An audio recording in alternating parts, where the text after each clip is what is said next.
Hello, hello. Uh, Welcome to another episode of Umineko. My tracking is a little fucked, but I'm just gonna roll with it because I don't know how to fix this particular issue. I think it's a new update. Oh, well. I hope you're all having a great day so far. And I hope to make your evening a little nicer by reading a story to you. Let's see. Hey cat, how are you doing? I'm just gonna start up the game and pray to God that the correct screen is up because oh yeah, no it is. Okay, I'm just dumb. I'm just stupid, turns out. It's fine. It's okay. It's all good. But yeah, my lip syncing is gonna be off because it's exclusively going off sound. Because in the tracking program, my chin has disappeared. It has finally happened. I've become too much of a caveman for the tracking to work. And it only took like 3 months. That's not true. It's definitely less than that. It's also like, I don't know. I think it's just broken. It doesn't really matter. Okay. All right. Give me 1 second.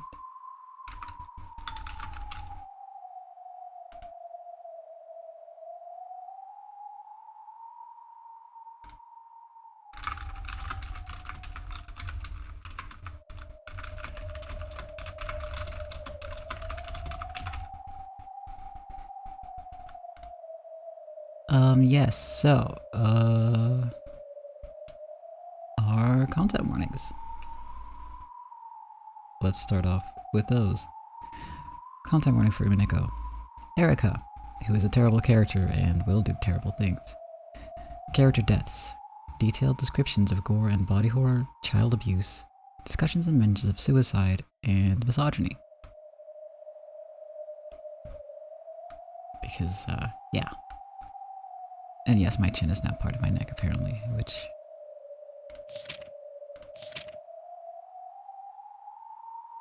is a problem. I'm trying to remember what happened last time. And I'm also gonna zoom in a little more, even though my tracking, again, is bad.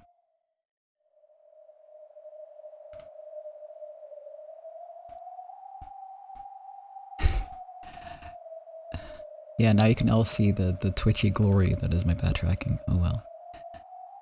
Yeah, so last time we checked in on Valor, who, resurrected Beatrice without her soul. So she's kind of a blank slate right now and just very polite and sweet to everyone, instead of the witch we all know and love. And that's a problem.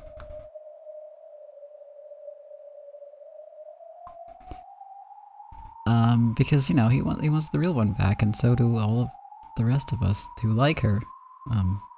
There's some people who are totally fine with it, but, you know, that's not us. We need the real Beatrice back, and that's, the running theory right now is that that cannot happen. She is gone. On the flip side of things, Anje is reading to Feathering Augustus Aurora, and I think that's her whole name, or is it Aurora Augustus? I cannot remember. Lovingly referred to as Feathering Au in the fandom. Basically just reading the story and commenting from, like, the peanut gallery, I guess. Yeah, so that's happening on top of everything else. And now we're gonna go to the island. That was the worst recap I've done in the entire history of these streams. I hope you appreciate it.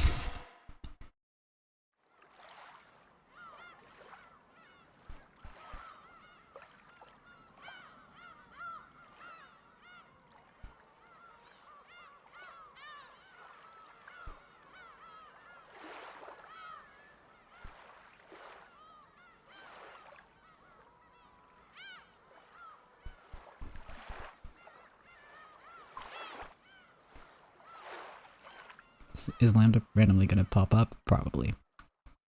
Alright, I'm gonna take a sip of my tea and I'm just gonna start.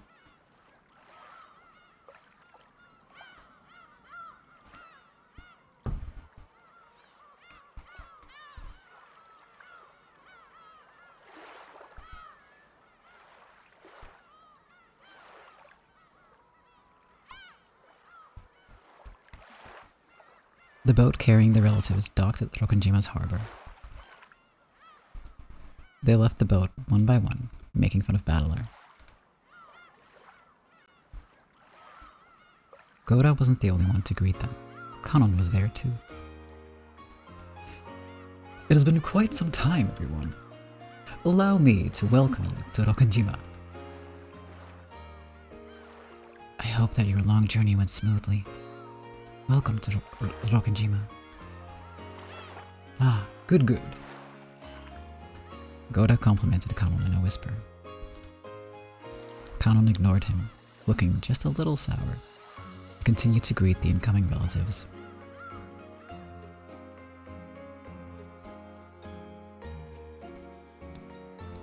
Shannon did convince him to go, yes. This is your first time meeting Goda-san and Kanon-kun, isn't it, Battler-kun? Oh my god, I can't go that high anymore. My apologies. Ooh, it's my first time meeting Battler too. Oh my god. What happened to my voice? Goda-san's a splendid chef. He's the only reason anyone would ever want to come to this island. I am most honored. Battler-sama, I do hope that you look forward to your meals during your stay. I can't wait. I'll be looking forward to it.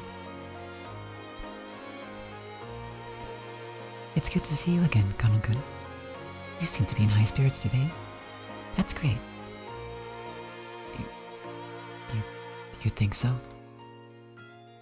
Oh yes. Your face is looking brighter today. I can't tell if it's your complexion or if your gaze looks a bit more gallant. It must be your growing phase. That's how a boy becomes a man. What? You usually look as though you're about to pass out from anemia. You're a bit different today. You've got some vigor. A boy can change a lot in just 3 days. I guess this means even Kanon-kun's getting a bit more manly. We aren't making fun of you, okay? We're all complimenting you. Kanon had sworn that starting today, he would start changing the way he lived bit by bit. However, he had only meant to change within himself, and hadn't expected that it would show on the outside. He was a bit shocked to hear that his expression had changed so much. That people had apparently noticed as soon as he opened his mouth. No. Maybe the real surprise should have been that his normal expression looked so incredibly sullen in comparison.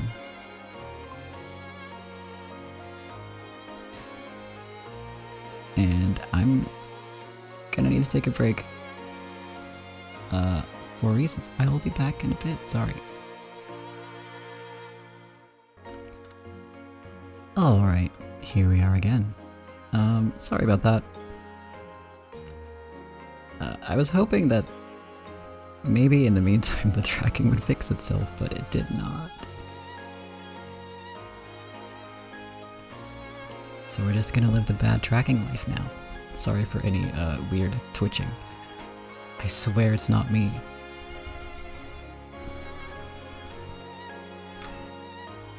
Also thank you. And thank you for sticking around. Oh boy. My voice isn't doing great, apparently. Let me just drink some tea. So. Okay, that's better. And every time I look over, there's just my avatar twitching. Like a horror movie. But you know what? I'm here to read a story, so that's what I'm gonna do. Yes, always keep hydrating. Alright, back on the island. Goda led the way up to the guest house. Kanon brought up the rear, helping to carry some of Kumasawa's shopping. Does my face really look that bright today? Hey Kat, how are you doing? And hey Lex, how are you doing? Thank you for the follow.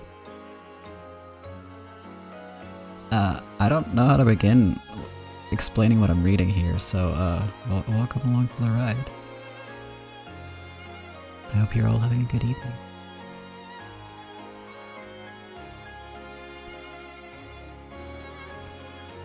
Okay, best old lady voice, let's go. It looks that way to me as well. Did something good happen? Even Kumasawa was saying it. Kanon, unable to see what his own face looked like, hung his head in embarrassment.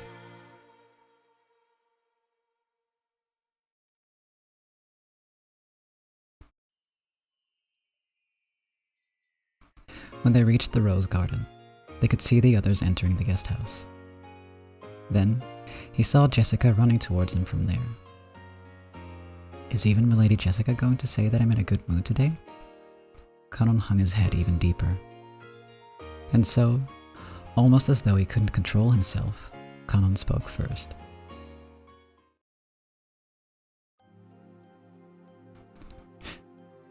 Do I really look that different? Huh? Well, you know, you weren't usually the type to come out and say hello of your own accord. That's probably why everyone was surprised. I apologize for not going with you earlier, milady. Don't worry about that. I'm the one who's sorry for asking you to come all the way out to Nijima with me just to meet everyone. I know how busy you must be today. I didn't have anything in particular to do. You were just so dazzling. So dazzling that I couldn't bear to be with you. I was just weak. Jessica faltered, uncertain what Kanon was talking about. However, she realized that this was something too important to be laughed off. He just said it, damn. I'm proud of him. Did something happen, Kanon-kun? Shannon says she's going to get married. I see. So, George Nissan is going to propose this year. Jessica thought that this change in Kanon's appearance was probably caused by a change in his state of mind. She thought he was sad that he and Shannon would soon be parting ways. Kanon realized that Jessica was probably thinking this. So he spoke to her, clearly and honestly, because he wanted her to know. I had long decided that if Nason never quit, I would stop working here as well. I know. So, are you going to quit too? I'm not sure anymore. I feel that if I quit, I might again lose sight of something that your dazzling sunlight revealed to me. Jessica was stunned, unable to understand what he was saying. However, she did realize that he was trying to tell her something important. And so, she was able to accept that his next words were neither a lie nor a joke.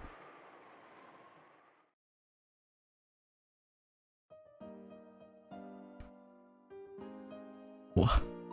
Okay.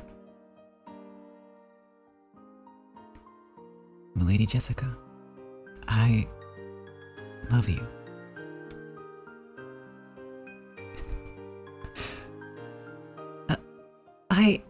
I love you too. You live your life like the sun, and I want to try walking that path alongside you. I have the feeling that with you, I'd be able to get away from the part of myself that regarded me with contempt and called me furniture. You aren't furniture, Kanon-kun. And you weren't born just so you could become a servant. A boy your age should have the right to enjoy life much, much more. I'm the one who's dazzled. You're so dazzling, I can hardly see. Keep in mind, though, that they had the whole thing where Jessica basically confessed to him at the school festival. So, there is some history there.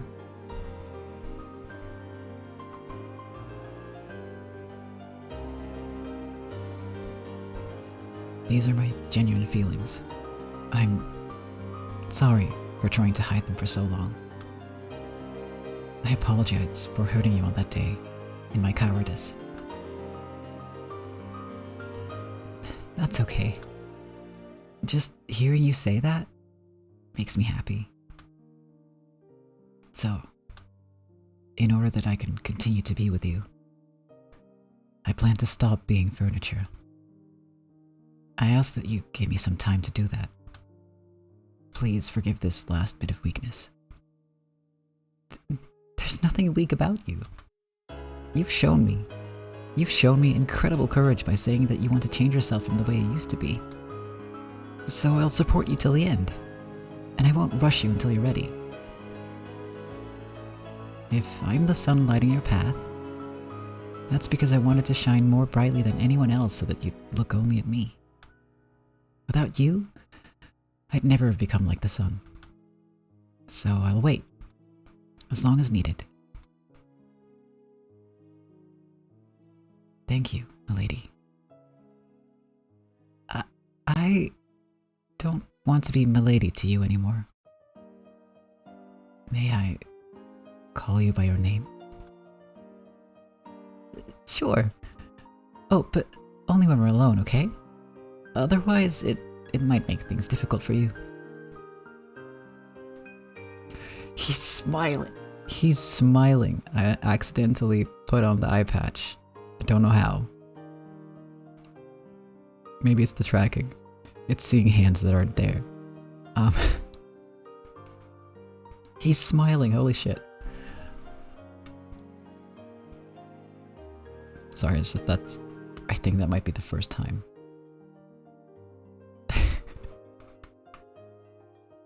Alright, back to reading. Good point. Nason and George-sama are doing the same, it seems.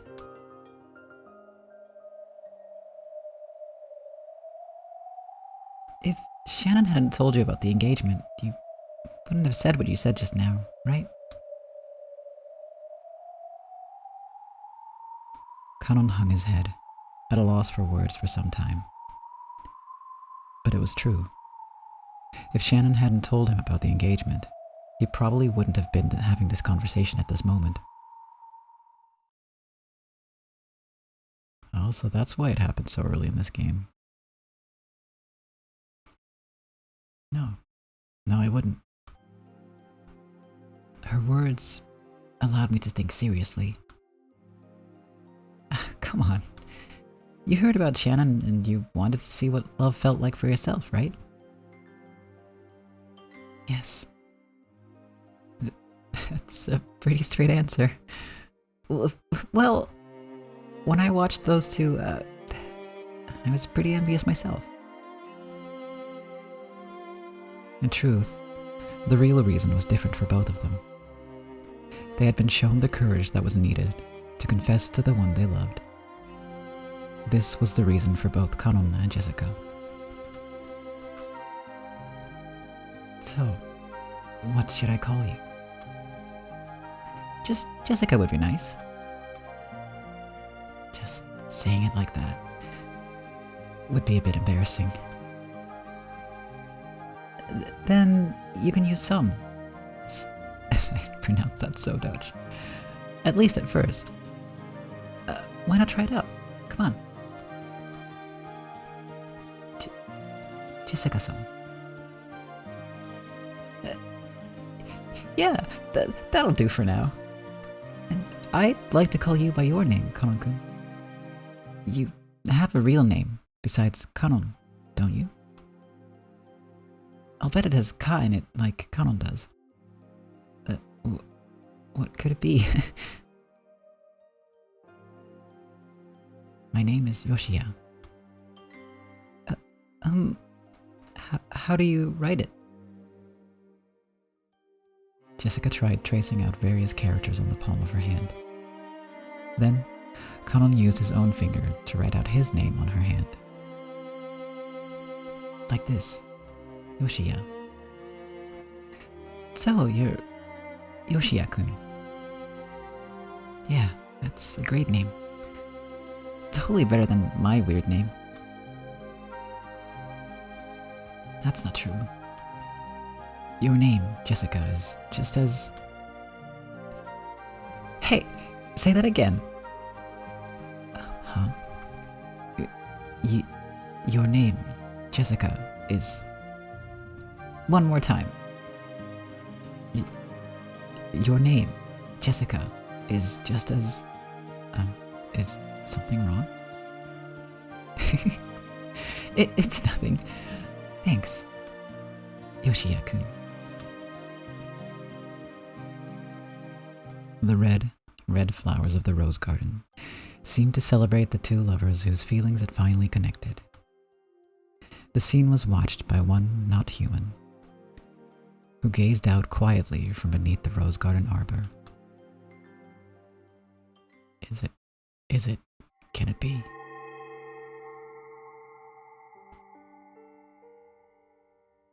Oh no, she's sad. Hey Lulu, how are you doing? Also, thank you for dropping by. Excuse me while I drink some water.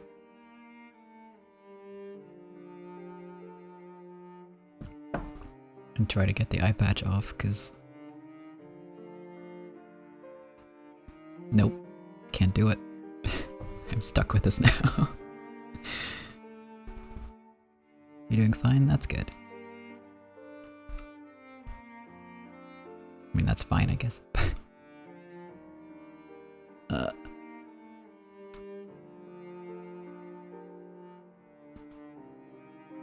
I hope that this isn't too much spoilers for you, just in case, but, yeah. There's gonna be spoilers, most likely. But either way, happy to see you, and... Don't mind me, I'm just rambling to get over the feelings from Beatrice being sad. And also, a little content warning reminder for all of you who just dropped in. Okay. Come to think of it, those two had never called each other by their names until now. Jessica hadn't known Kanon's true name. Kanon hadn't called Jessica by her name. By calling someone by their name, people acknowledge the worth of that person's soul. That is why names are sacred. Receiving permission to speak one means that your soul has been acknowledged. Is that why Father wants me to call him by his name? No, that's probably wrong. When Father sees me, it reminds him of that other me, the past me. And I'm sure that me called Father by his name. However, that probably doesn't mean Father would be happy to hear me call him by his name. After all, I am me, and not the Beatrice my father knows well. What can I do to help Father? How can I be useful to him? That's the only reason I was born. Hanging her head, Beatrice sat all alone in the Goldenlands arbor that was next to the rose garden.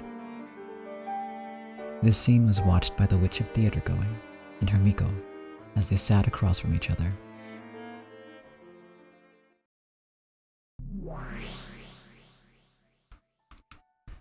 Poor kid. I never thought I'd see you feel compassion for Beato.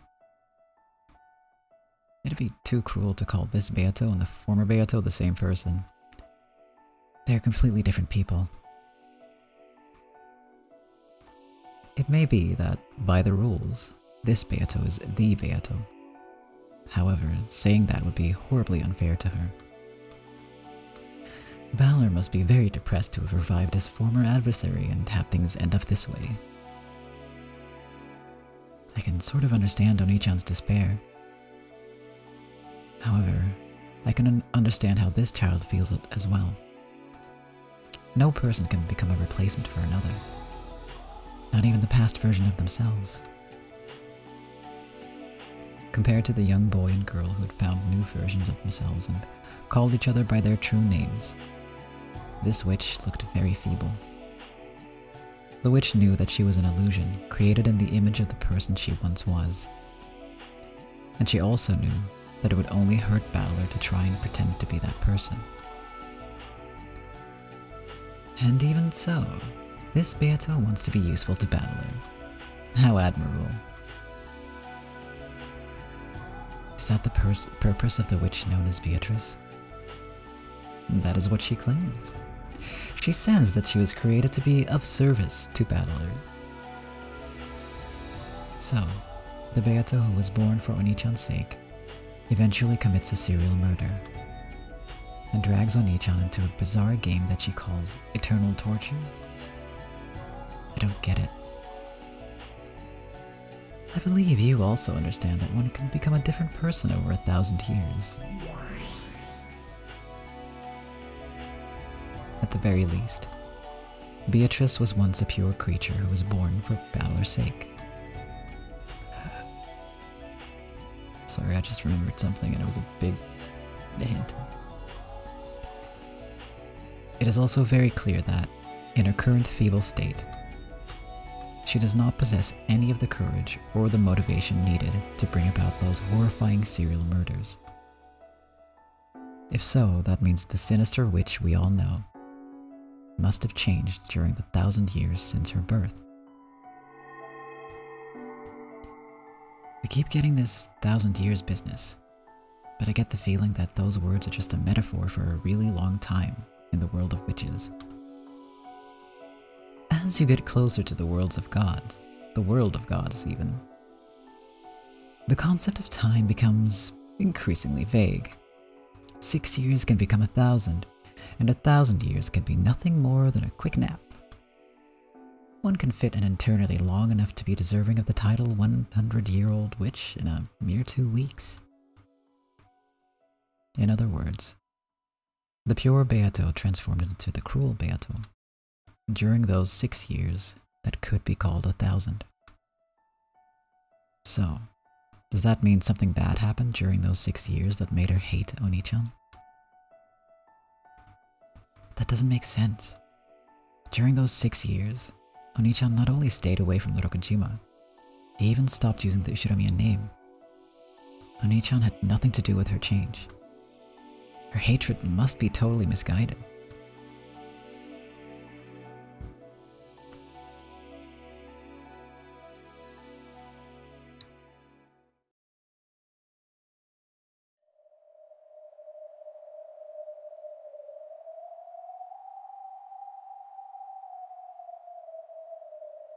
Oh, so this is where you were.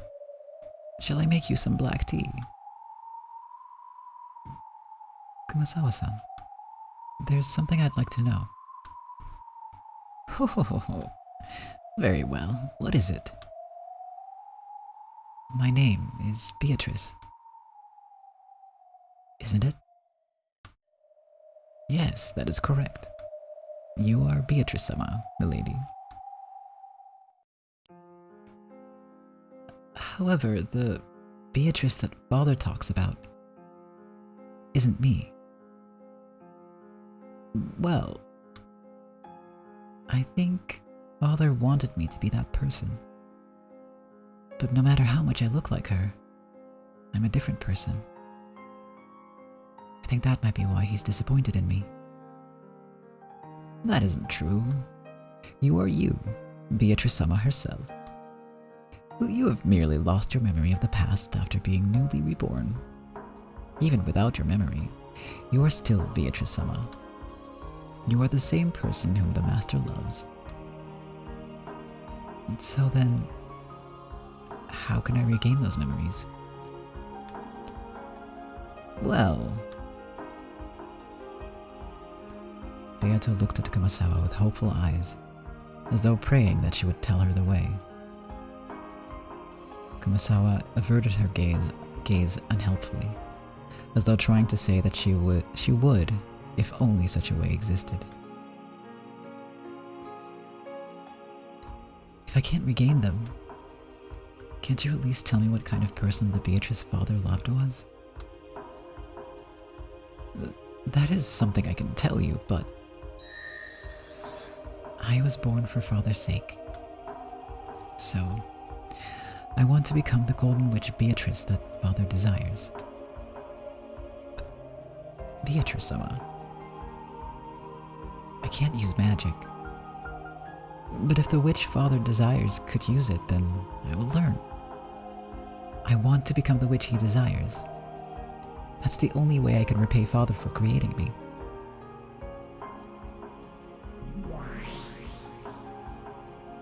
That's admirable.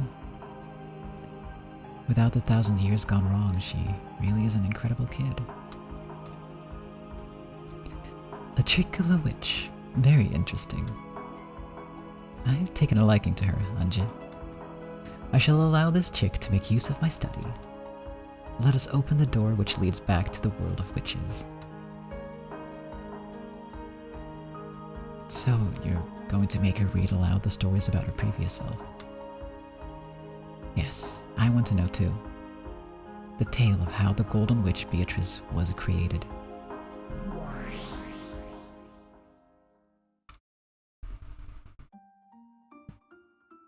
We're gonna get such a huge lore drop at some point. I'm ready.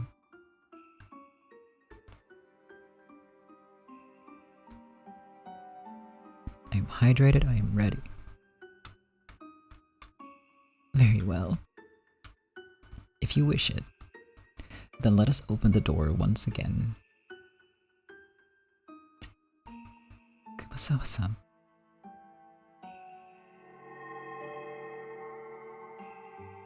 A spray of gold welled up around them. It was a cloud of gold butterflies.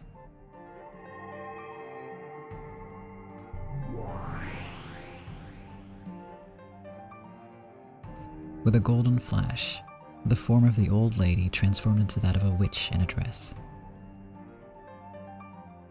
You must choose the path that you are to walk down. Let us call it a path of roses.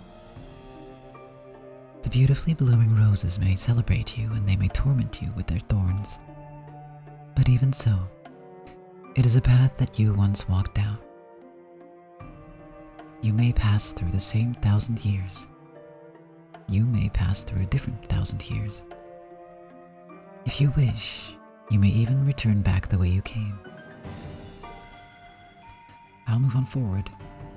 I don't want to spend 1,000 years in this garden drinking tea. I, Beatrice, was born for father's sake. So I want to live for father's sake. Please tell me about the Golden Witch.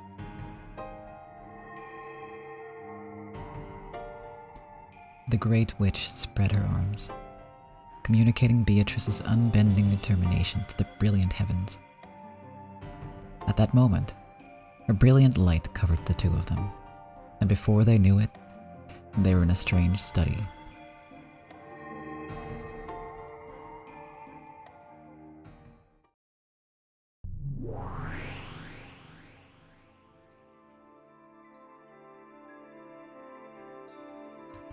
There sat the great old witch who was the master of these archives, along with Hermiko. Virgilia gave a deep and elegant bow.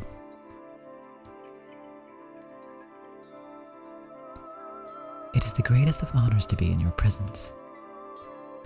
Lady Featherine Augustus Aurora, the majestic witch of theater-going, drama, and spectating. Raise your head, child of man. I shall give that child the privilege of browsing my archives as she pleases, for a time. Anje, my Miko. See that she has no trouble. Sure, sure, as you wish, my master. You could just say that you want to see her story, you know. Miko of the Witch of Theater Going, I leave Beatrice in your care. Pleased to meet you.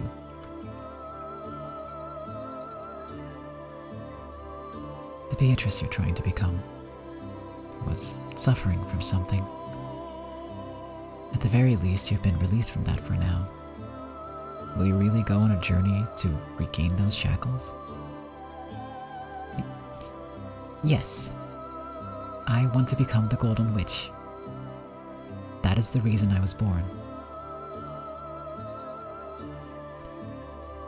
In order that her journey through purgatory may be a pleasant one, and that she may be granted protection as she travels, I ask your assistance by the name of the Endless and Finite Witch, Publius Virgilia Morrow. Huh? Let it be known that as the Miko of the Witch of Theater Going, and as the Endless Witch and Apprentice Witch of Resurrection, I, Anja Beatrice, do accede to your request and all that stuff. Featherine snorted. So, your name is also Beatrice? Yes. I know a lot about you. Please, teach me. What kind of person was I? Sure. And I'll want you to teach me. Why did you become the person you were?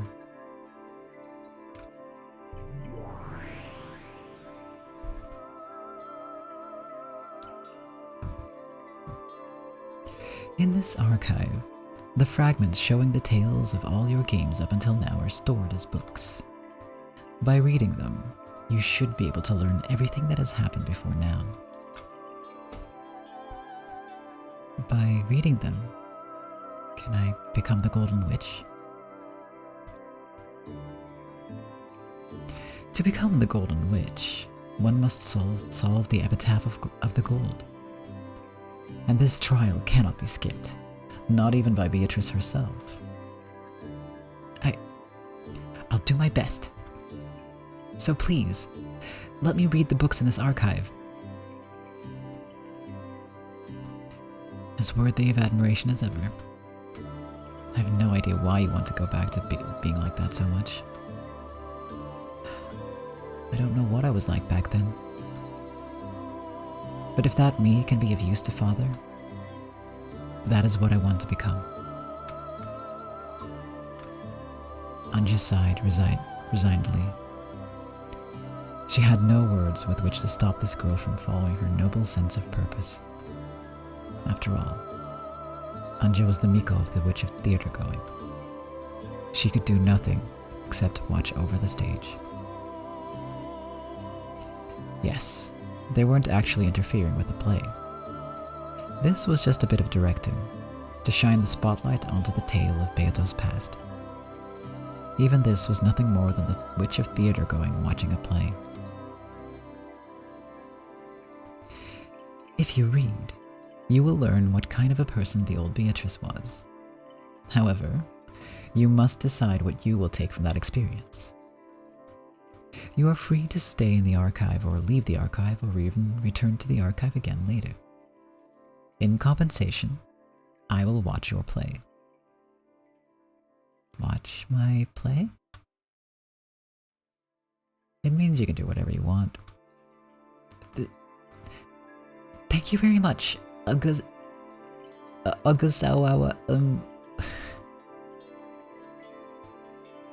That was surprisingly hard to pronounce. She likes it when you call her Featherine. Thank you very much, Featherine-sama.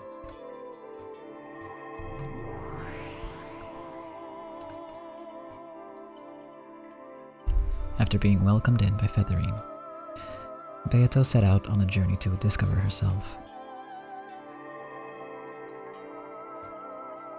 That tale connected the old tale with the new one. It wove them together.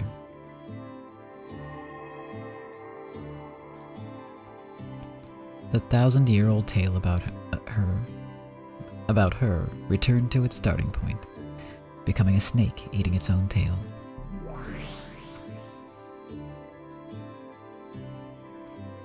The ring of that snake began slowly, bit by bit, to turn into the shape of a small island floating on the sea. That island was Rokajima.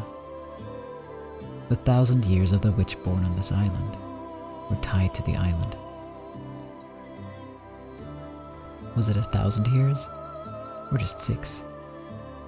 Or did this tale start even further back into the past? Beatrice went out on a journey to find herself.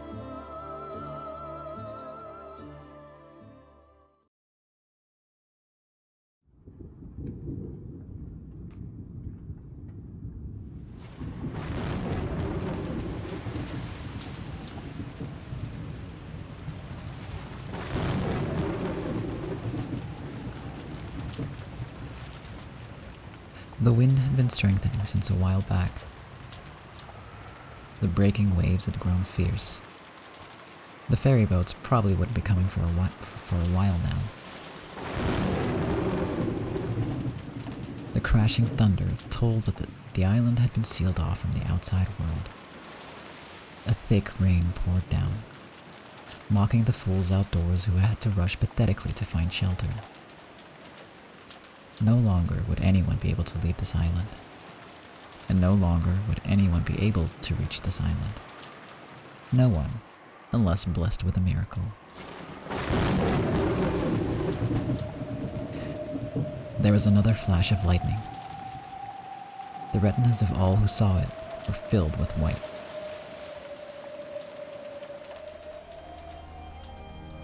Uh-oh. As that white faded away, an eerie silhouette pulled itself up at the raging water's edge. As though suddenly remembering, it coughed violently several times, filthily spitting out the seawater that had filled its stomach. And then, tearing apart the Velcro of her life jacket, she cast off the reason she had been able to float here without so much as a thank you.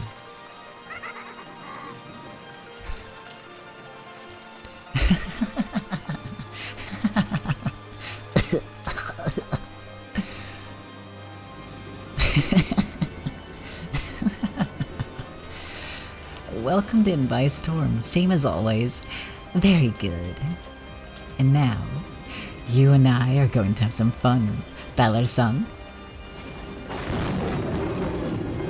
Yup. There she is.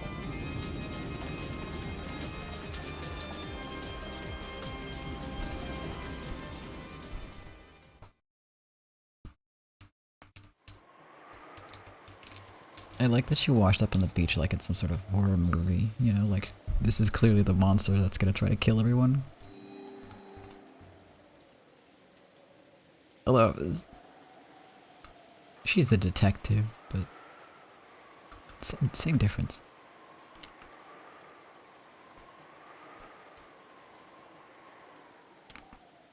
The news about the drifter, Fururo Erika, quickly spread across Rokkanjima.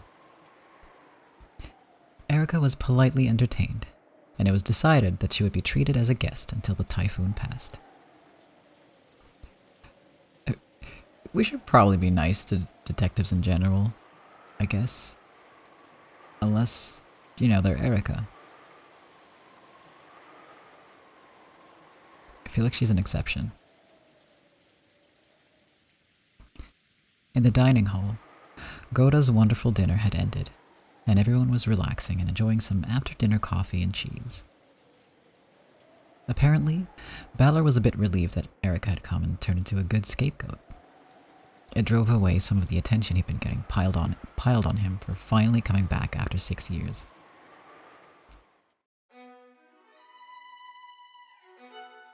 Yeah, Erika does that though. She ruins detectives for everyone. She would absolutely plant drugs on people. Correct. In fact, she turned out to be very talkative. When the conversation turned to a sophisticated discussion of the mystery genre, even the adults were drawn in. She was apparently so well versed that even Nanjo, who had a vast knowledge of the subject, was impressed. Good point. A strange family in a western mansion on an isolated island during a storm. Now that we have a detective stopping by to take shelter from the rain, we've got all the major factors lined up. Have no fear. No matter how difficult the crime, I will solve it. That's a detective's job. How reassuring. In fact, I would quite enjoy it if some kind of bizarre incident were to occur now. I just hope I don't have to play the part of the victim. Jesus fucking Christ, Kraus, how do you... Anyway. Don't be imprudent, dear.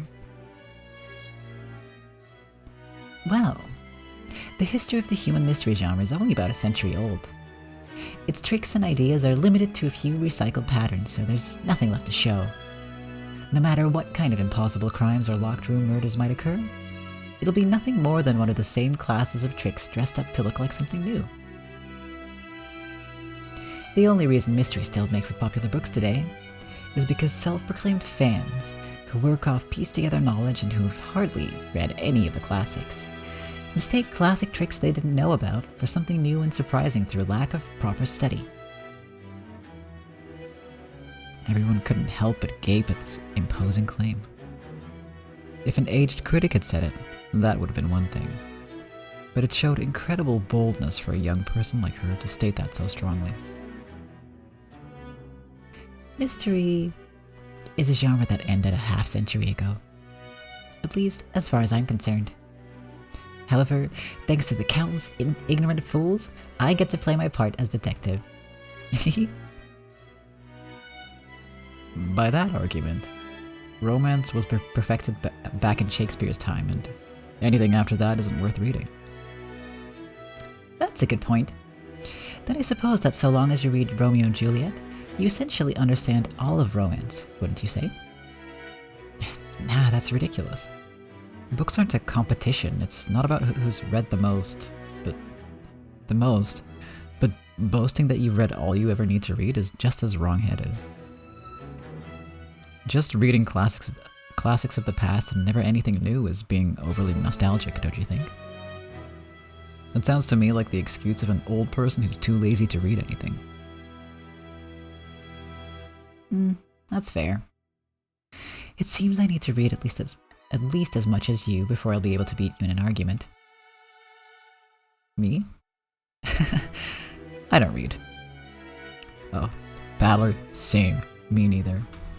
I don't even know how.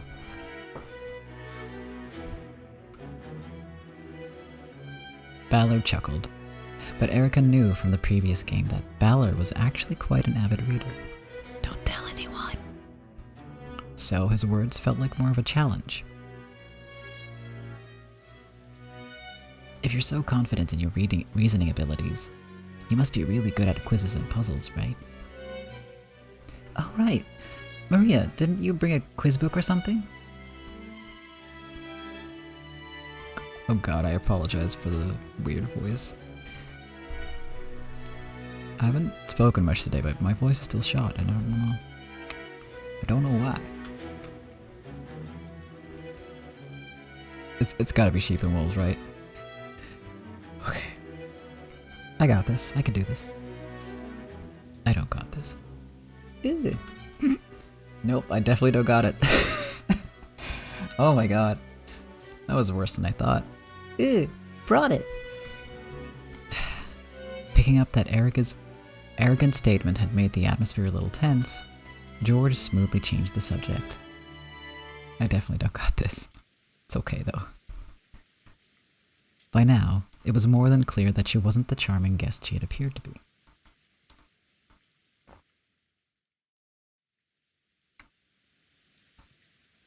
Hoo boy.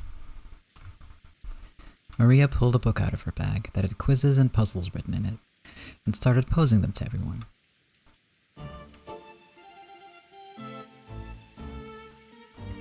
It might have looked as though it would become a peaceful quiz party, but of course that wasn't what happened.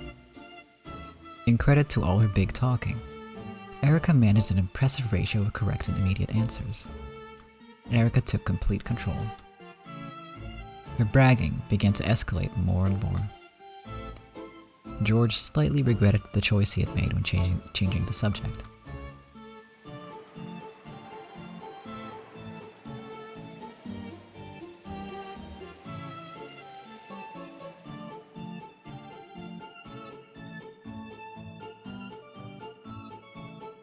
"106 matches. No need to even write a tournament chart for it." The question, how many matches would you need for a tournament with 107 teams, was answered instantly by Erica. "This is less of a puzzle than it is a test of knowledge. There's a formula which shows that the number of matches is always the number of teams minus 1. Well, if you just look at the example showing 3 matches for 4 teams and 7 matches for 8 teams, it should be easy to figure out the pattern." "Ooh, Erica, that's awesome." "Erica Onee-chan, right? Say it." "Ooh, Erica Onee-chan, that's awesome." Really impressive. So, you don't call yourself a detective for nothing. "I couldn't very well act the part of the detective if I was incapable of handling puzzles of this sort." Incredible. I'm sure you'll be able to become a real detective in the future. "Well, I'm pretty sure I already am one." The cousins all thought about the answers to the questions, but Erica always answered first. Rosa thought that it was a bit rude for Erica to say the answers out loud while people were thinking, instead of keeping them to herself. But since Erica was a guest, Rosa decided against mentioning it. In truth, Erica was perfectly aware of this when she answered the questions instantly.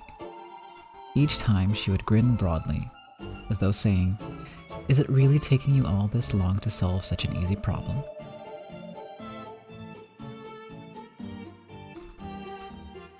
"Since you're a great detective, you don't really need to take this so seriously, right?" "You're right. Even though these are just childish questions, I've been taking them a bit too seriously. I'll take more care, so let's hear the next question, please." "Alright, I won't lose this time. Maria, next question, please."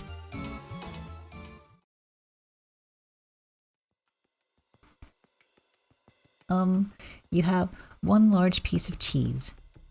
A single slice with a knife can split it into 2 parts. So, what is the lowest number of slices you can make to cut it into 8 parts? Ooh. Oh, I know this one. So I guess I'll stay quiet this time. George, acting like the adult he was, set up a mood that would prevent people from answering right away even if they knew the answer, in effect sending a warning to Erica. It seemed that Erica understood, and she averted her gaze, snorting derisively.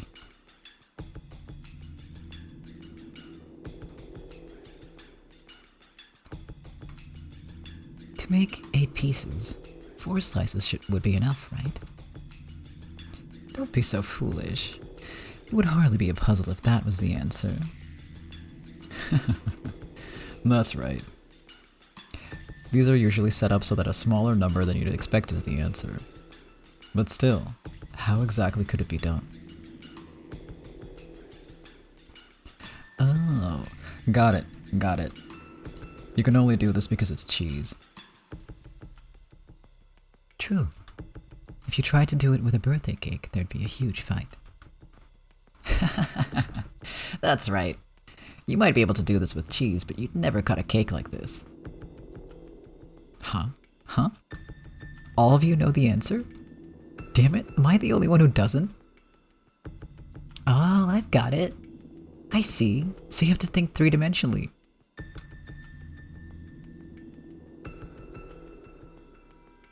Wait, even Jessica? I don't get it. What do you have to do?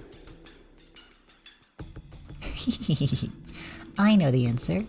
It's written right here. You didn't know the answer until you looked, right? Can you work it out, Balor-kun? Aha! I figured it out as well. This is something you couldn't do because it is cheese.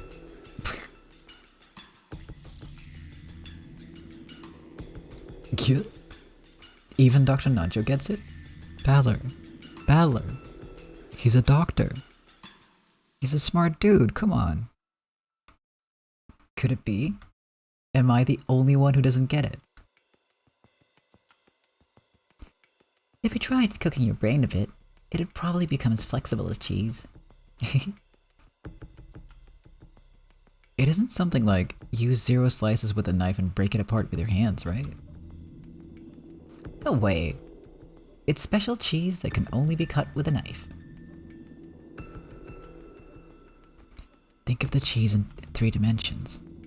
If that's hard, it might help to draw a picture on a paper napkin. So, we have 1 large piece of cheese, right? Then we use a knife to make 8 pieces. Can the knife only cut in a straight line? Yes, that's right. The knife only cuts in straight lines. Oh, but here's a hint. You can only cut in a straight line, but you're free to cut it wherever you want. Try thinking of various ways to stick the knife in. You should probably try to think out of the box a bit. Show us what you've got, Balor-kun. They're all being so supportive when he's literally the last one to get it. So, for this family, this is like a new level of wholesome.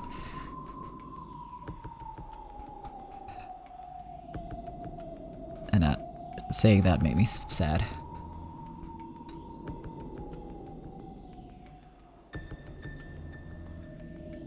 Because yeah, they're very mean to each other. It feels like they're talking down to a child. Yeah, they are.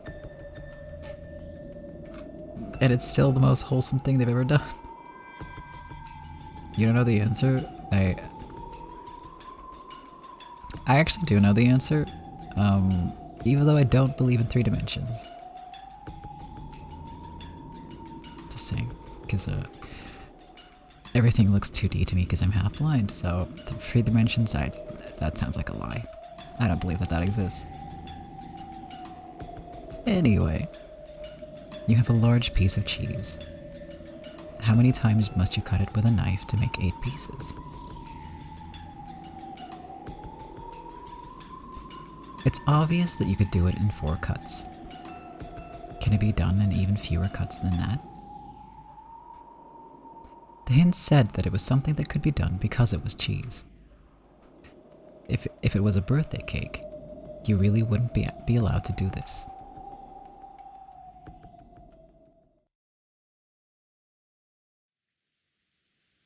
Cheese. Cheese. Something you can do because it's cheese. Oh. Oh! I've got it! I was totally tricked. This isn't something you can think up with a stiff head.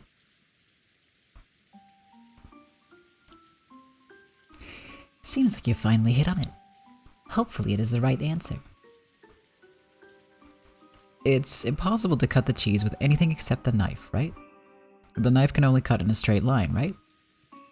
There aren't any other rules, right? Right?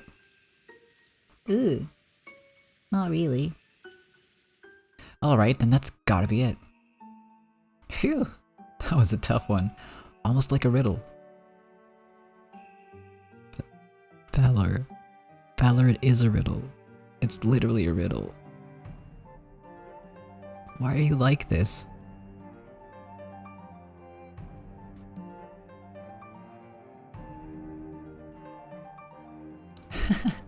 It's just that you won't get anywhere if you always cut from the top. Cut down from the top. You make 2 cuts from the top to get 4 pieces. If you keep it like that and cut across the side, Splitting it into an upper half and a lower half, you get 4 times 2 equals 8 pieces.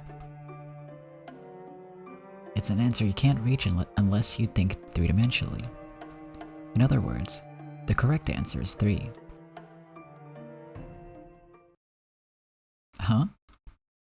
Really? I thought the correct answer was 1. What kind of magic did you use? There's no way in the world you could manage it with 1. This isn't a riddle. It's just a normal math problem. Are you kidding? That counts as a riddle. Fuck that.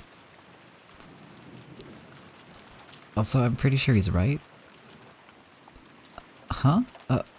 Really? I thought of the 3-cut method right away.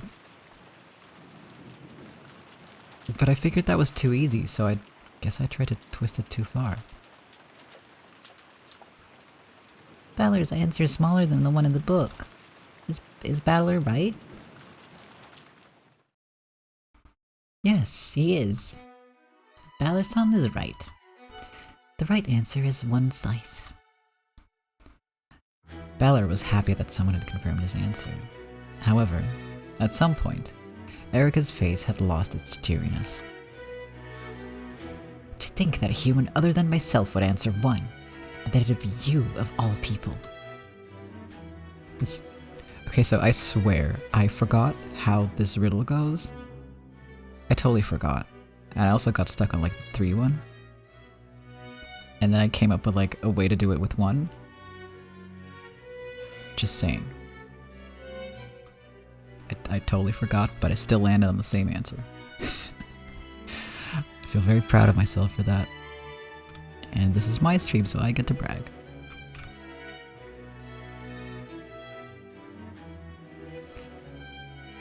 Your answer was 1 too, Erica? I guess you were also thinking pretty far out of the box. It would be truly foolish to arbitrarily decide the shape just because you heard it was a piece of cheese. Huh, maybe it was a different answer than what I landed on. That's impossible. Oni-chan got it wrong, didn't he? How could you cut it into 8 pieces with less than 3 slices? How foolish, child of man. It says to cut it into 8 pieces, but nowhere does it say that they have to be of equal size. It's still impossible. Do you cut it with something other than a knife? The rules say that only the knife can cut it, and that the knife can only cut in a straight line. However, to turn it around, the rules do not say anything besides that. In fact, the shape of the cheese is never specified. I get it. When you all heard a large piece of cheese, you thought of a flat cylinder, like camembert. I was thinking about sliced cheese, like the kind that you might put on your toast for breakfast. After all, I don't usually have anything to do with full blocks of cheese that you'd cut with a knife. The shape of the cheese isn't specified in the rules. A mistake by the ones who made the book. I imagine that there's a picture of a flat cylinder of cheese there in Maria-san's book. Ugh, there is. Right here. Yeah, so my solution was garbage because I forgot that the knife can only cut in a straight line. Bragging rights revoked. As Erica had guessed, the book Maria held had an illustration of a piece of cheese just as Erica had described it. With cheese of this shape, 3 slices really would be the correct answer. You cut it in a plus pattern from the top to make 4 pieces. Then cut it from the side to double that and make 8 pieces. However, since this illustration hadn't been shown, the interpretation of the cheese had been left to the answerer. That is right. When the problem was stated, it never said anything about what the cheese's shape was or how flexible it was. Exactly. It seems that Balor-san was the more flexible one, when it comes to both brains and cheese. I don't get it. How does making it sliced cheese let you cut it into 8 parts with a single knife slice? Why not try it with that paper napkin? Pretend it's sliced cheese. It's like this. You fold it accordion style. How many times do you need to fold it to make 8 sections? 6 times. To fold it accordion style, you alternate between upward and downward folds. Once you've done this 6 times, it looks like the side of an accordion. With normal cheese, it'd break if you tried to fold it like this. But the rules say that this cheese can't break unless you use a knife, right? Yes, no problems there. After all, this is magic cheese that can only be cut by the knife. After folding it, if you start at the top and make a cut right down the middle, you're right. There are 8 parts. Wait a second. The parts aren't all equal this way, right? All the questioner said was to cut it into 8 pieces. They didn't say anything about them being equal. Well, if you change the way that you fold it, it is possible to make them all equal sizes, but I wouldn't want to confuse you stiff-headed people with the explanation. Damn, Erica. Whoa. For a while, everyone was stunned.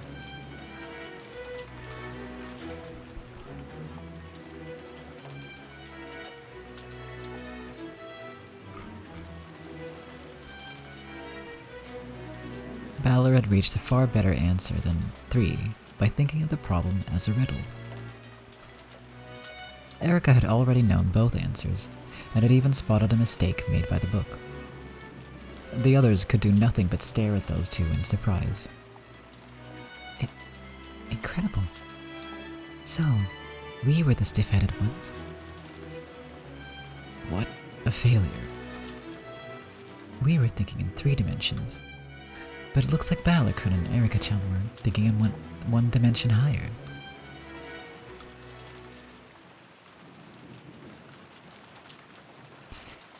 It seems the game with the witch has toughened you up quite a lot. Puzzles without specified rules. In other words, all things not covered by the red truth are left to the observer's interpretation. It's the most basic of methods for constructing gaps in the witch's locked rooms.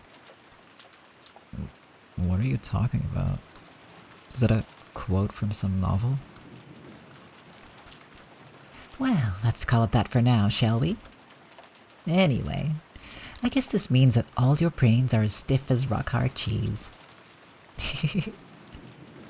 Without any signs of restraint, Erica looked at everyone and laughed sarcastically. Only Maria didn't notice the venom in that laugh, as she happily turned to the next page. Ooh. Then on to the next problem. You have 3 cups and 6 coins. Split up the coin so that there's 1 coin in 1 cup, 2 coins in another cup, and 3 coins in the 3rd cup. Ooh. Wait a sec, that's easy.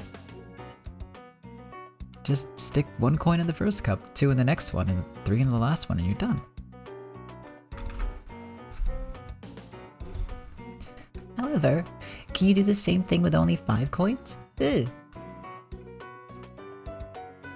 Here's another cliched problem. Don't tell me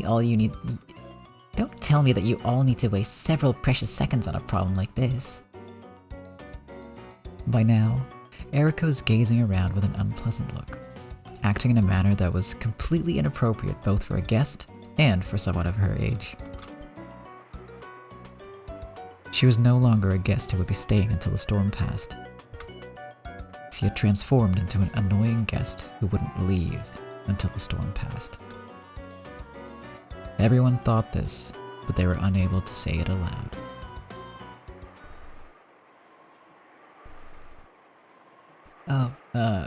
Right. Speaking of problems with coins, I've heard that you can tell whether someone's good with chopsticks or not by seeing if they can pick up coins with them. Chopsticks! Yes, chopsticks, that's right. Chopsticks are the most elegant utensil on the planet. Poking things and chopping them up with forks and knives is so barbaric. Chopsticks are the best.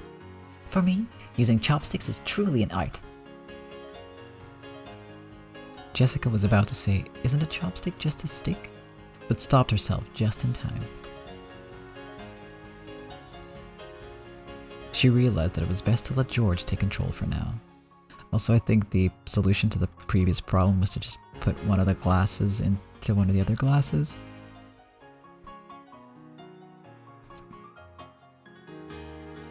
You know, you just cheat, basically.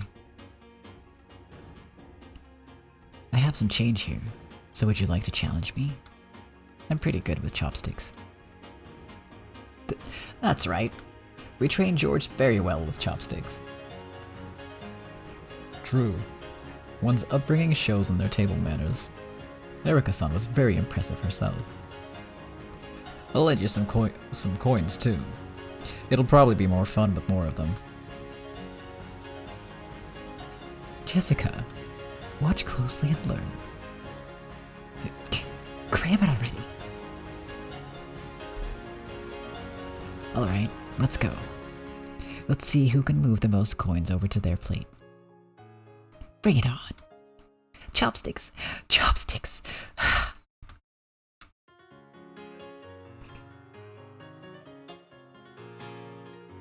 Erika's creepy, just gonna say that. This time, George had steered the conversation into a good direction. Everyone else understood, and they helped to egg on this chopstick fight and change the subject. They were fully aware by now that Erika was extremely proud of her intelligence, and apparently, she had the bad habit of using that to look down on other people. Yeah, that was weird. That was not a face you made. That's not a face you make when you think about chopsticks. Anyway, she spun her chopsticks around her fingers with the dexterity of a stage magician, staring at the coins scattered on the table like a dog waiting for permission to eat the food placed before him.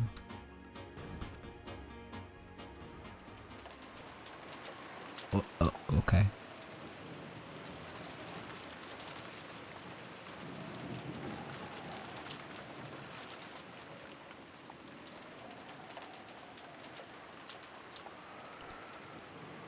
The unsettling sound of the wind had now blended in with the sound of rain, resembling the howl of some monstrous beast. Just when it seemed to be crying out sadly, it would suddenly turn into a roar and rattle the windows, striking up even more fear and unease within me.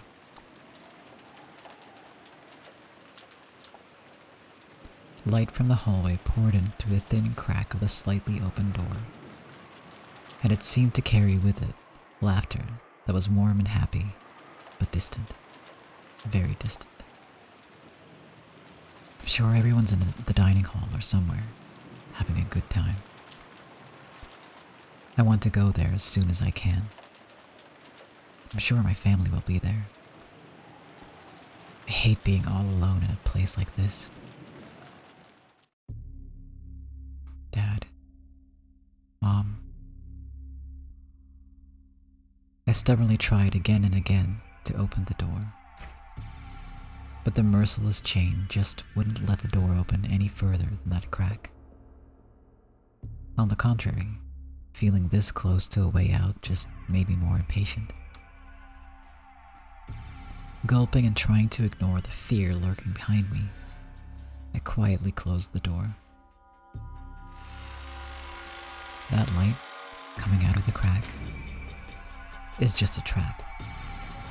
This is an iron shackle, trying to keep me locked in here for eternity by making me think I'm just an inch away from getting out of the door that will never actually open.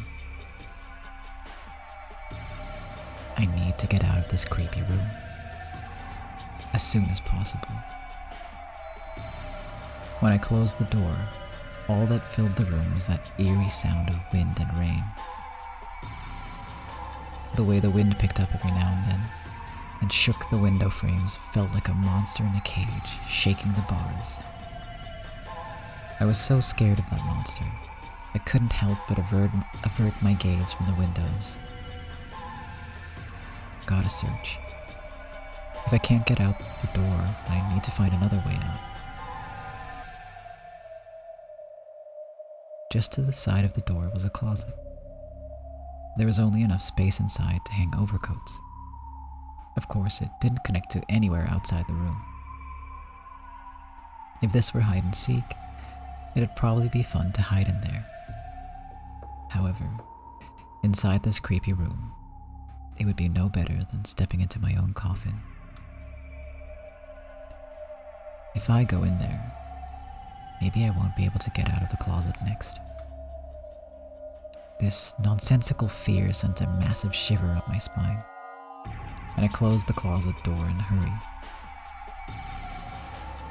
There's one door left. When I opened it, there was the bath and toilet. Of course, there was no exit. There weren't even any windows. If I turned the faucet, water would probably come out, then disappear down the drain and flow outside. But I couldn't get out that way. Unless I went into the bathtub, with the stopper pulled out of the drain, it smashed my flesh and bone to bits. I had the feeling that this was the only way out. So the black stopper in the bathtub drain looked extremely terrifying.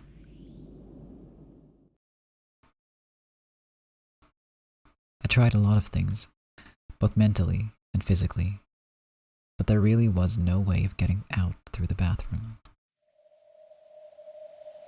All that was left was the windows. The view through the window was pitch black darkness. The fierce winds and rain were slamming against the glass. The darkness on the other side of the window may have been unsettling, but I didn't really care where I went, as long as it was outside this room. However, the window was clamped shut. Right down the middle of the window, which was made to swing open like a set of double doors, were several ugly metal clamps. It was even more unnerving than the chain on the door, like a rough operation scar on some bizarre monster. The wind and rain slammed against and shook the window frame, making it creak loudly. However, unlike the door, this wouldn't open even a crack. I've had enough. Give it a rest already. What the hell's going on in this room? I've had enough of this creepy room. Enough. It's impossible to go outside except by the door and windows. And compared to that thick door, the window looks like it might be possible to break. I'll smash it. If I swing a chair at it, the glass will probably break. I might even be able to smash the wooden grid dividing up the window. All I need is to make a gap large enough to slip out of. I grabbed a fancy-looking antique chair and headed back to the window. I smashed the chair against it. Over and over. The glass smashed with a violent sound, and the frame groaned and creaked. I hit it again, over and over. If I can just break through this wooden frame. Damn it, what the hell?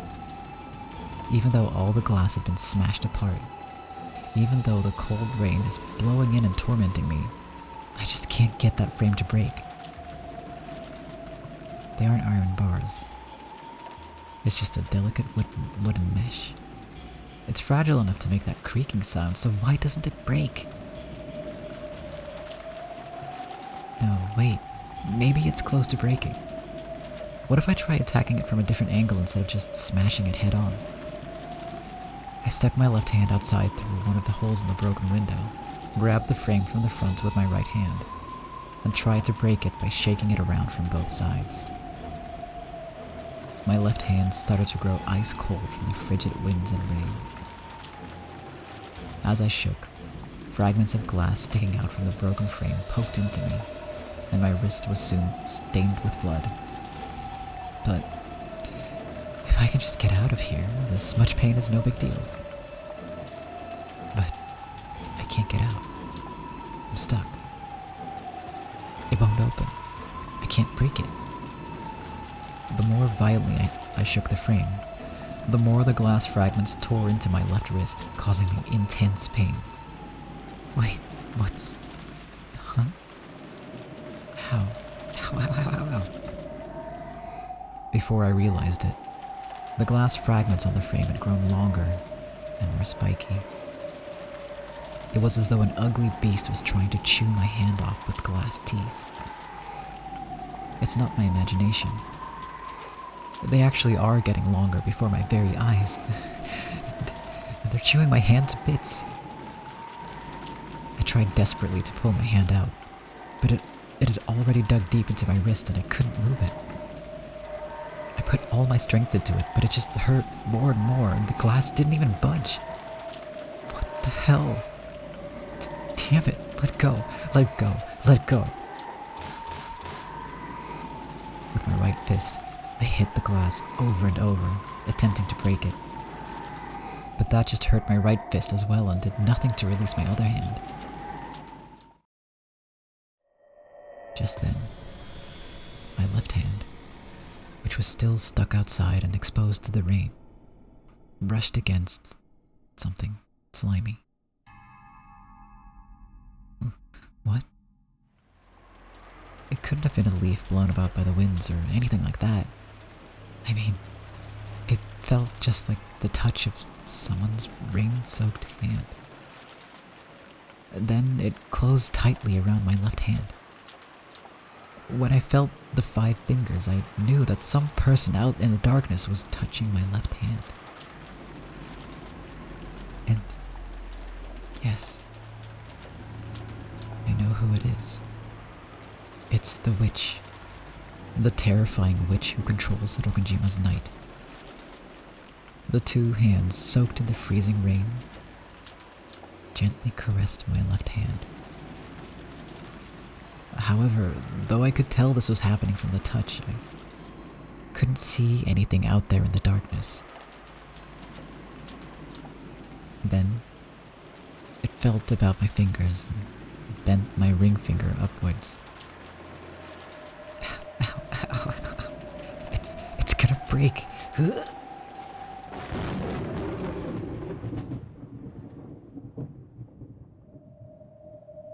At that moment, I saw something in the darkness for the first time. It was white. The darkness grinned and bared its white teeth. Then, that mouth, full of eerily white teeth, approached my bent back finger and opened wide.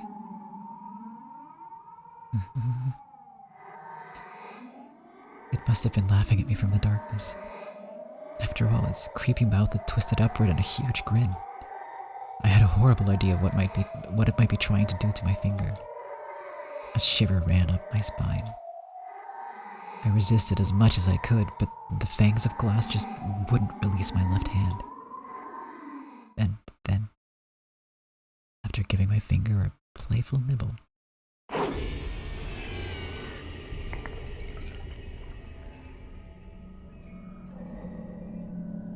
it bit down hard, crushing bone and tearing away flesh all at once, and bit it off. Crunch, rip, tear, squelch, splat.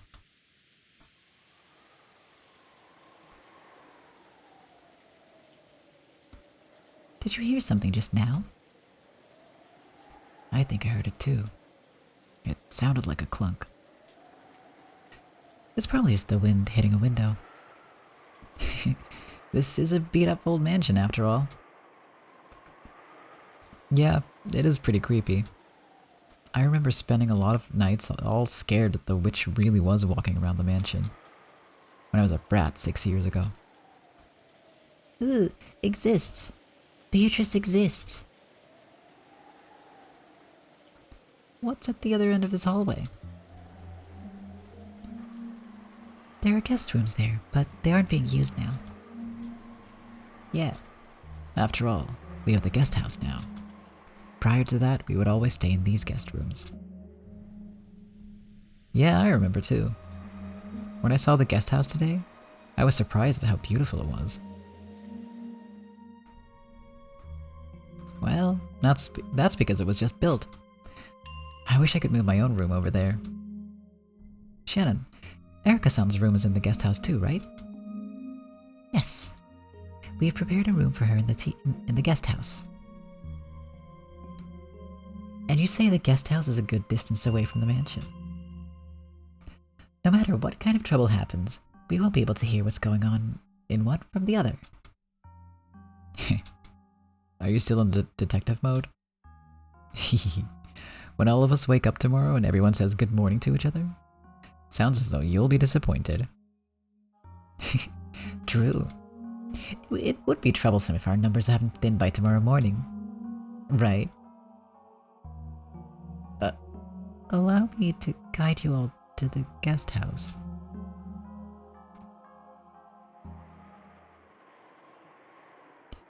The adults were apparently about to begin a conversation that they didn't want the kids to hear. The real family conference was about to start.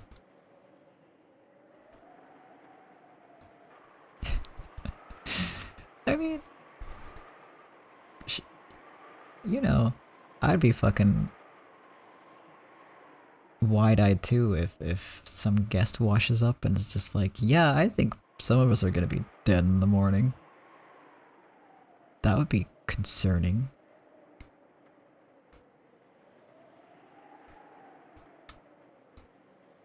As the kids and Erica followed Shannon on their way to the guest house, they passed through the entrance hall.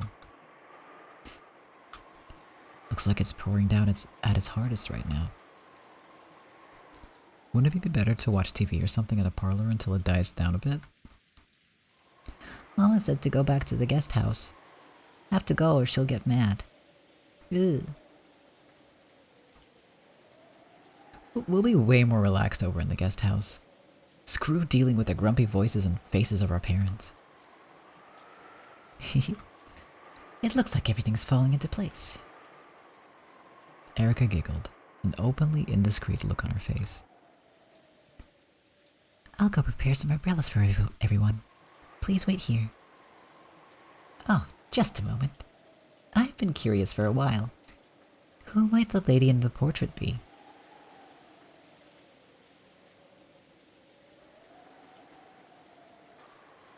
Well, to be honest, I already know that it's Beato's portrait. Still, we simply walked past it in the last game, which is no fun at all. Erica whispered to herself, but of course no one heard her.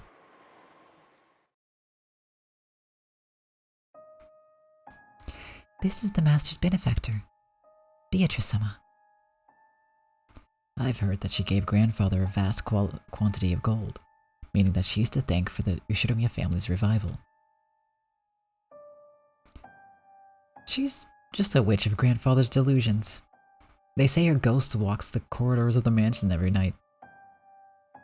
Hey, quit it. That story always freaked me out when I was little, so much that I couldn't stand being in the mansion at night. Oh, right, that's true. What about now, 6 years later? I'd totally forgotten, but looking at this portrait head on, I can feel that old fear coming back a bit. Ugh. Beatrice isn't scary. At least, as long as you respect her. If you don't... Right, Shannon? Yes. That rumor does exist among the servants as well. Rumors about servants patrolling at night glimpsing mysterious silhouettes or gold butterflies. Oh yeah, wasn't there that one servant just last year or the year before that? That fell down some stairs and got so badly injured that they quit? Wasn't there a rumor that it was Beatrice's curse? Jessica told it like a ghost story, trying to scare Erica. But Erica just laughed disdainfully. Come on, that's creepy. It was probably just an accident, right? Just a coincidence? It happened just after grandfather had this portrait hung here, so it was probably the year before last. In fact, if I remember, this here is the very staircase that servant fell down. Fell down, right? Yep. After all, this insanely huge portrait really stands out. Shortly after it was put up, everyone was talking about what it might be.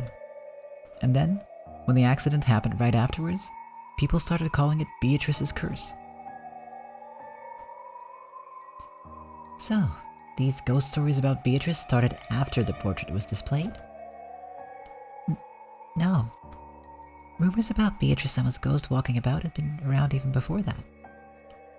However, I think those stories grew in number after the portrait was put there. Before then, even though they had heard about the witch Beatrice, they didn't have an actual distinct picture in their heads of what she'd be like. I imagine that this portrait made that picture distinct for them, strengthening the rumors even more. So, who started all the talk about the witch Beatrice in the first place? Grandfather.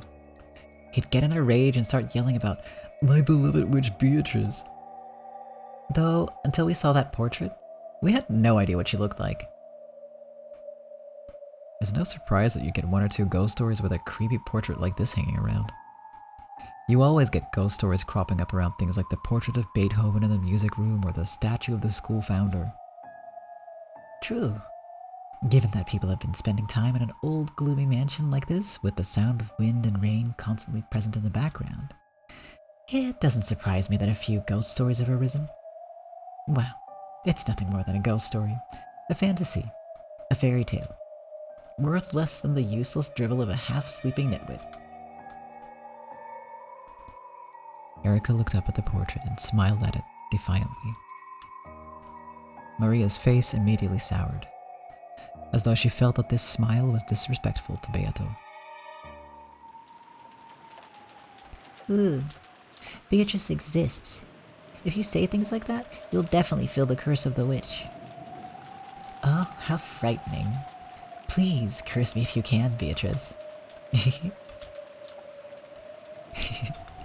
So, if we find you mysteriously dead next morning, it'll be the start of a witch's murder case. You're the detective, right?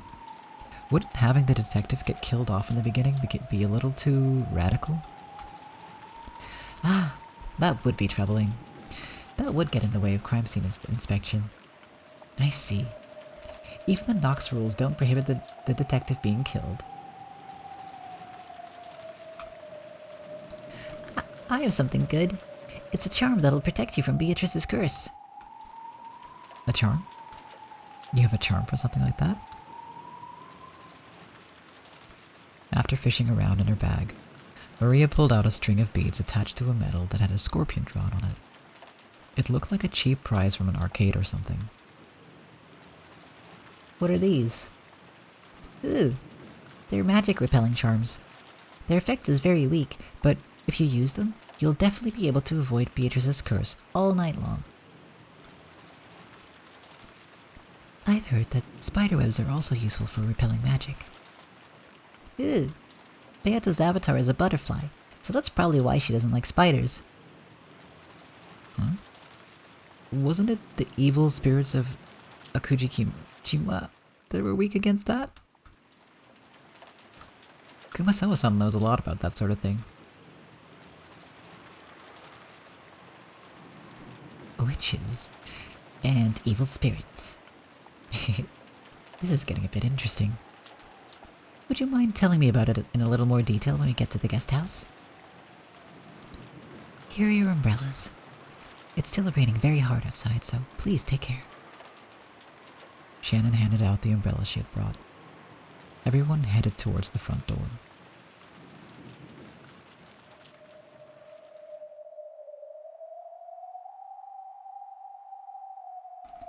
After that, when there were none left standing in front of the portrait, a gold butterfly appeared. Then, expanding out into a spray of gold, it took a human form.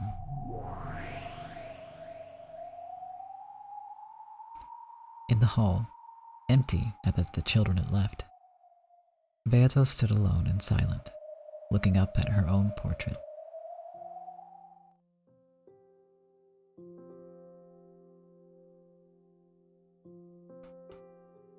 Without a doubt, the figure depicted there was as like her as an image in a mirror. However, it felt as though its eyes and expression were just a little different from hers. From her perspective, while the person in this portrait was almost infinitely close to herself, it was just as surely a different person entirely. Who are you? Please, tell me what kind of person you are. Beato had already finished reading the fragments from Featherine's archive that show the tales of all the games so far. However, the witch called Beatrice who had been depicted in them had been so vastly different from her. At the very end, it had looked as though that witch and Balor had connected just a little bit as adversaries. But for the most part, Beatrice had just bullied Balor in nearly all of the tales. Even though this was about her, she had no idea why Beatrice had tormented Balor so much when she had supposedly been born for Balor's sake.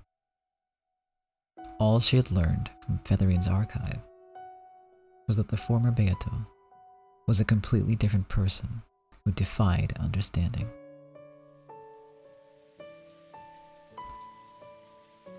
What happened to you?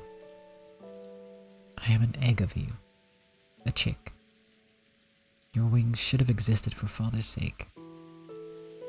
Just when did you have one of those torn off and end up so drastically different? She had also been listening to the conversation Balor and the others had just been having. Beatrice can't handle scorpion charms. Beatrice can't deal with spider webs. It wasn't as though she would like to touch either of those if she had the choice, but nothing bad would happen if she did. Was being perfectly fine around those proof that she wasn't Beatrice? Even though it was about herself, she didn't understand at all. So, she quietly gazed into her own eyes on the portrait. It felt as though the truth hid behind those eyes. Beato slowly approached the portrait, and then she lightly touched it.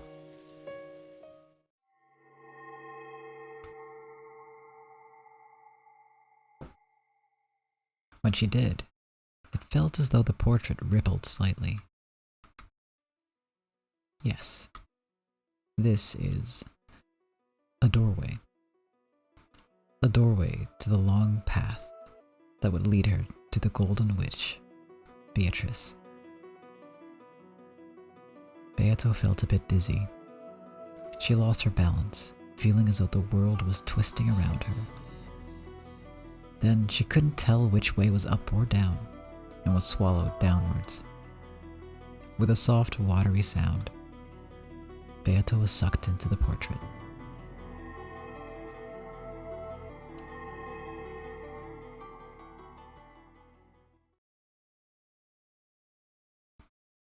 The world inside the portrait was pitch black. However, there was nothing unsettling about it. It was a comfortable darkness, like when you put your head under the covers in bed at night. Beato realized this was a world inside herself. So, despite the darkness, she felt a warm embrace. As long as she asked for nothing, this world would ask nothing of her. But she couldn't remain like this. She didn't want to spend eternity inside the darkness of this world. Yes, I need to hatch out of my egg. This darkness is the inside of the shell that surrounds the gold butterfly called Beatrice. I will be born for father's sake. I will live for my father Balor's sake and be born to serve him. She put her purpose, her reason for being born, into words. As if in response to those words, the seal in the shell began to melt away. Cracks appeared in the darkness, and a brilliant light enveloped the world.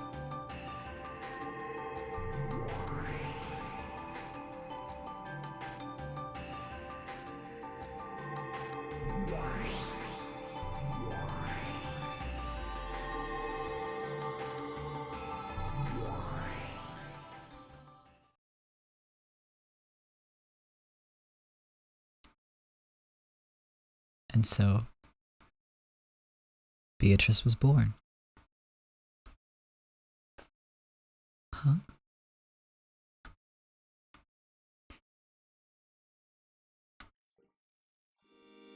There I stood, along with another me. For a second, I thought that the me in front of me was the real Beatrice, the one I wanted to be more like. However, she was looking back at me with the same bewildered eyes, so I realized that wasn't quite it. That's right. I wasn't the only one born from the egg. She was also born. My twin? No, it feels a bit different. How can I put it? Both of us are lacking something, and immature. Yes, both of us are chicks, but we are also fragments of the true Beatrice. It felt as though the two of us together could become the real Beatrice. No one explained this to us. However, we naturally understood. I decided to talk to this other me. Unless I get to know her and become one with her, I won't be able to become the Beatrice Father desires. In other words, the thing that Father wants from me, and was so heartbroken to find missing, must be something that she has.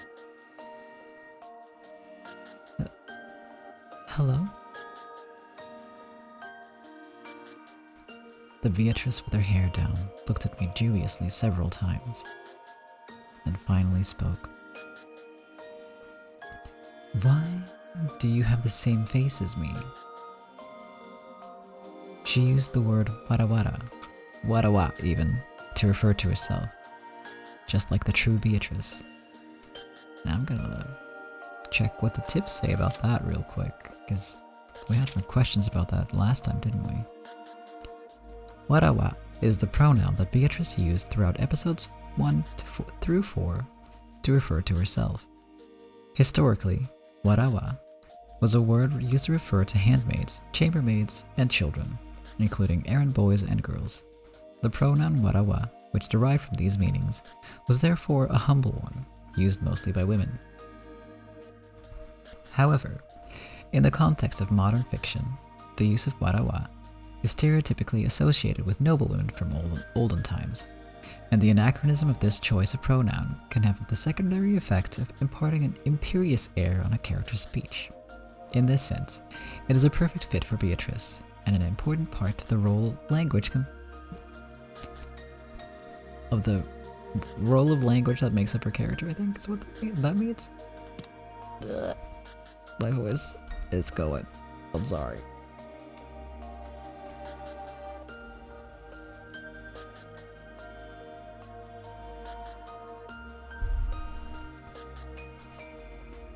That's an interesting theory, and I mean it does, right? Because that's Beatrice. So, oops. Oh geez, sorry I hit my mic. I hope that wasn't super loud.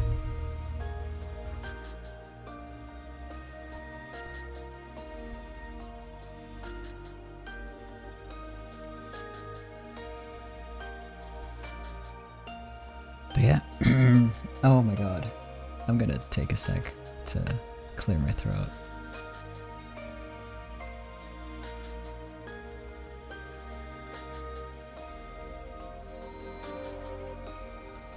Okay.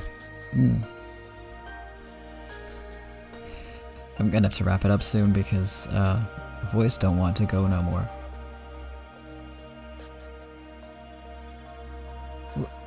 Well, I don't know why either. I am the Golden Witch, Beatrice. And you are? I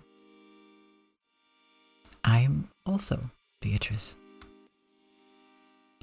I was born for the purpose of serving Ushiromiya Battler. I am the Golden Witch and the ruler of the Rokajima's Night. I know Ushiromiya Battler, but I have trouble imagining why I would have to serve a brat like him. I realized that the thought I'd had a second ago, that together we could become the true Beatrice, must really have been true. Though the person in front of me does have the part that makes her a witch, which I lack, she does not possess the mission to live for Ushinomiya Battler's sake.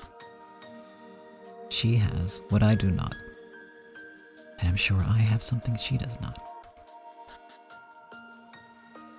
We must be one person in two. I think we're something like twins. No, that is not so. You are my little sister.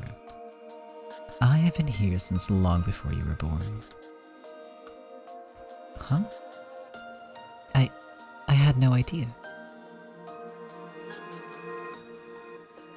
I was born later. So, does that mean that the mission to live for Ushinomiya Battler's sake was born later on? However, I don't think my existence is something quite as faint and intangible as a mission. I have enough of a personality to think and act as I am doing now. So, the witch Beato and I are separate people, both of us possessing something the other lacks. In that sense, maybe it's fitting for us to call ourselves sisters, as she says. I want to know about you. I also wish to know. I understand that you are also me. Why is it that you speak that way, and why must you serve Battler?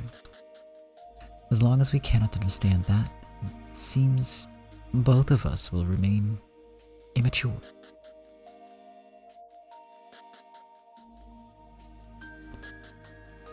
They both have the same name, it's confusing.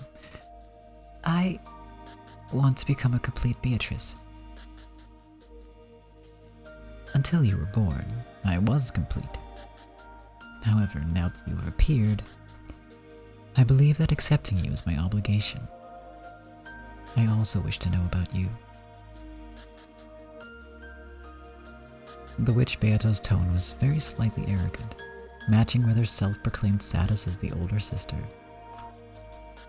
However, since we both realized that we were the same person, there was no need to be unkind.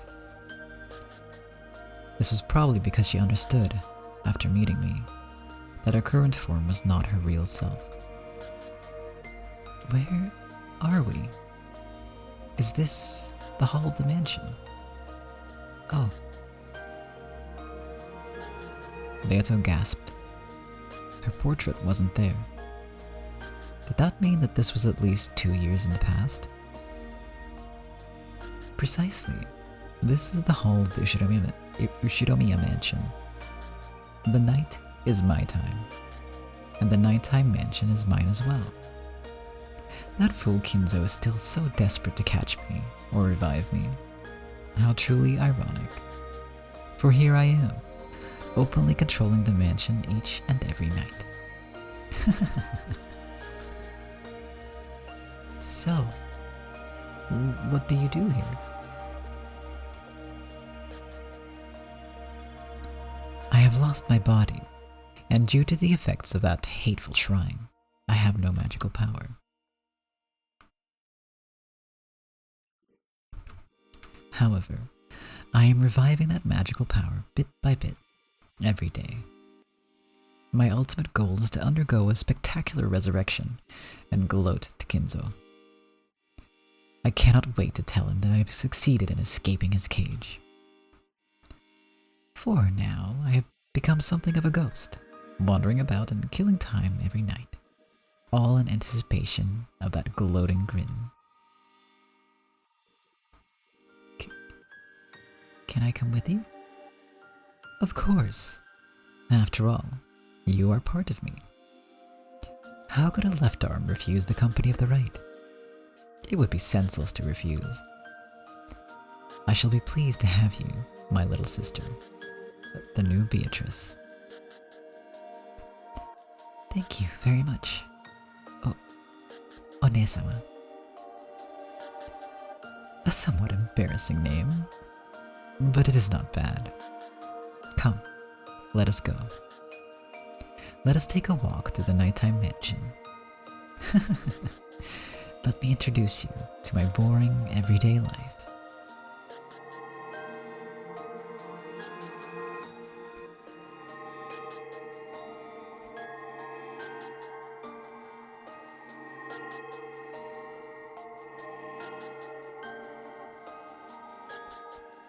The two Beatrices changed their forms into two gold butterflies and fluttered silently into the depths of the shadowy mansion.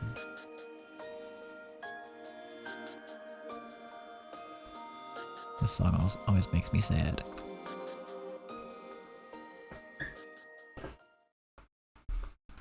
And I think, to a degree, I can't say anything about that actually. Sorry.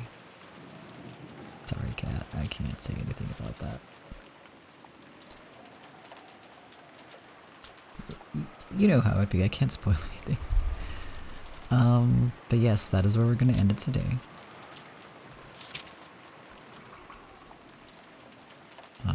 Ooh, we're gonna get an interesting good bit next time. That's wonderful.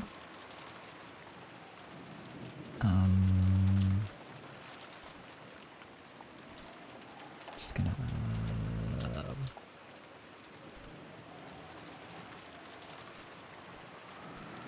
yeah, I mean, you are, as always, welcome to throw things out there. Your theories are very interesting. And I use that word specifically so I don't end up accidentally like nudging you one way or another. But I do mean that they're generally also interesting. So, yeah. You know how it'd be. Alright. I'm gonna pop on some music.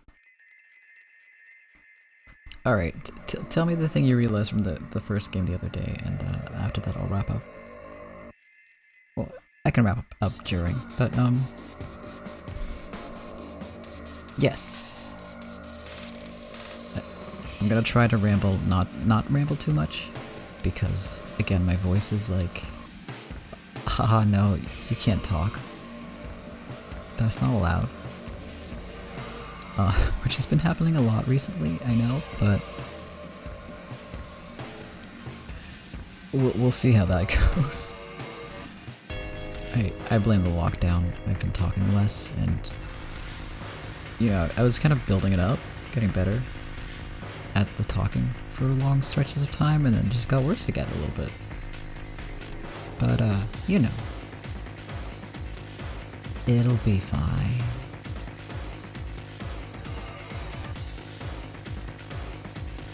Oh shit. Okay. Maria's flower that went missing, the one that George tied a bow around with the sweet wrapper that was taken by Goda to use the panna cotta he made for the dessert. I mean, that is very possible. That is actually very possible.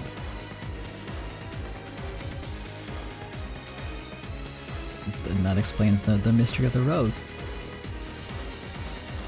And I think also why that doesn't really get resolved in the first few arcs, because God isn't fucking around for all of that. He's in the kitchen, making the dessert. He doesn't know about the missing rose at all. Interesting. Oh shit. Sorry, I just realized some other stuff. Oh my god. Okay, I realized some other stuff thanks to that theory, viewers. Yeah, I think we can put a yes, that definitely is what happened in that.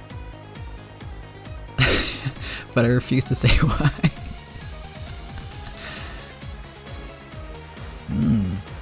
Okay.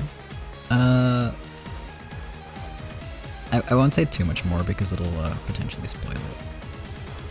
But yes, we're gonna be back next week, and we're gonna get into some really interesting territory on some of the stuff I changed about the end screen recently that you might have noticed. Because ultimately, that's what this series is all about. Just saying. Yeah, so can be back next week at the same time. Yeah, the book is still blank, but I changed the text, so that's gonna be that's a recurring theme. It's gonna be very relevant the next few arcs until the very, very end. This is also episode 51 of these streams, by the way, which is crazy. Next week, it's gonna be a year's worth of streams. Holy shit. Anyway, next week we're gonna do more. I'm looking forward to it. And on Monday, I'm probably gonna do another art stream. Just a chill little bit of painting like an animal or something. I feel like doing some realism. And hopefully I can fix my tracking before then, because it was really bad today. But we'll see. It'll be a fun mystery. Is he gonna fix it? Is he not? Who knows? I don't know. I said I wasn't gonna ramble. I am absolutely 100% rambling. And yeah, I'm also really glad that I continued. It's been so much fun sharing it with everyone, and I just really love the story a lot. And I have for forever. So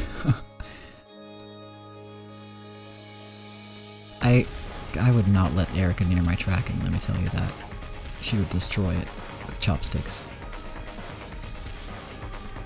Just like she destroys everything else.